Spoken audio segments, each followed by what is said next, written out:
Hello, in front of me I've got NUKI Keypad. In this video I'll show you how to check keypad firmware version.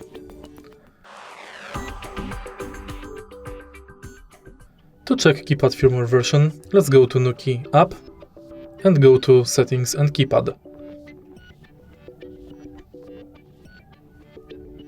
Now go to Settings, Advanced Device Settings, press and hold back button for 5 seconds at least.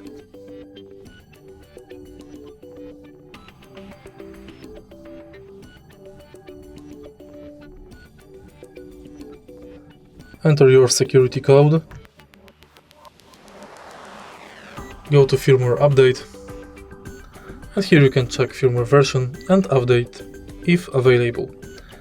If you find this video helpful, please leave a like, comment and subscribe.